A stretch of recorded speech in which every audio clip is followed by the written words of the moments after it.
जैसे इस क्वेश्चन में दिया है कि हमें टर्मिनल वोल्टेज निकालना है, बाकी जो डाटा है वो हम गिवन डाटा यहाँ पे लिख लेते हैं। तो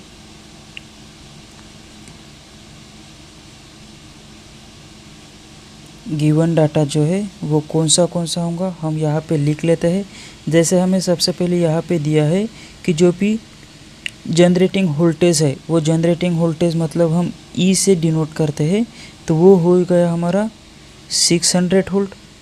उसके बाद में जो आर्मेचर रेजिस्टेंस है जिसको हम आर ए से लिखते हैं, तो वो आर्मेचर रेजिस्टेंस है 0.1 ओहम। उसके बाद में जो आर्मेचर करंट है आई ए की वैल्यू है, तो आई ए की वैल्यू हमें गिवन है 200 एम्पियर। तो ये गिवन डाटा है, तो हमें यहाँ से निकालना है कि हमारा जो टर्मिनल वोल्टेज होगा वो टर्मिनल वोल्टेज की वैल्यू कितनी होगी, ये हमें फाइंड करना है।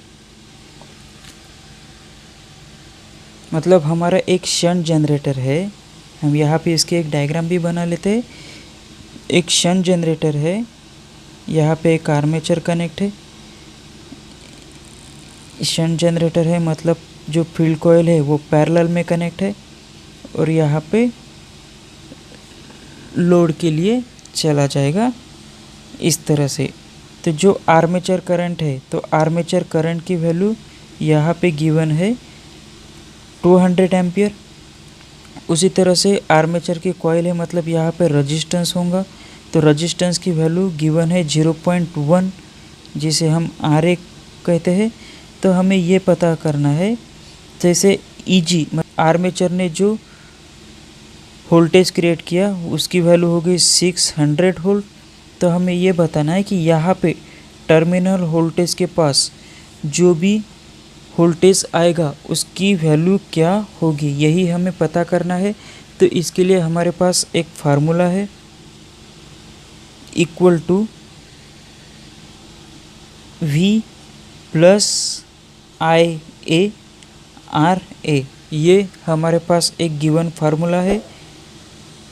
मतलब जो जनरेटिंग ईएमएफ है equal to terminal voltage plus armature current into armature resistance. तो हमें कुछ नहीं, इसमें सिर्फ वैल्यू पुटअप करना है, आंसर अपने आप ही हमें मिल जाएगा। तो ईजी की वैल्यू हमें पता है, तो हम यहाँ पे 600 लिख लेंगे। 600 टर्मिनल वोल्टेज भी हमें निकालना है, तो भी हम एज इट इज़ रखेंगे। उसके बाद में आई ए की वैल्यू हमें गिवन है 200 एम्पियर, तो हम यहाँ पे लिखेंगे इनटू आर्मेचर रेजिस्टेंस की भी वैल्यू हमें पता है, तो हम यहाँ पे रख देंगे। अब क्या होगा, 600 एज इट इज़ रखेंगे, V प्लस इसको अगर हम सॉल्व करें तो इसका आंसर आ जाएगा 20।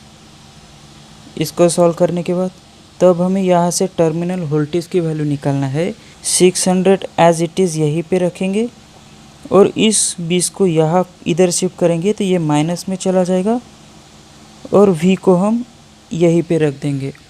तो अब हमें यहाँ से V की वैल्यू मिल जाएगी 580 टर्मिनल वोल्टेज की वैल्यू।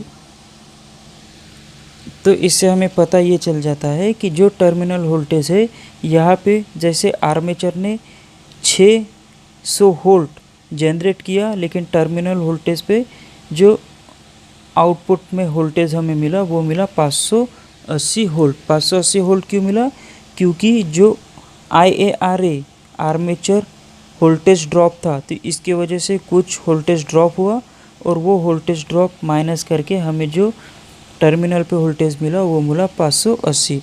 तो इसका आंसर हो जाएगा 580 वोल्ट। ऑप्शन नंबर डी ये सही आंसर हो जाएगा।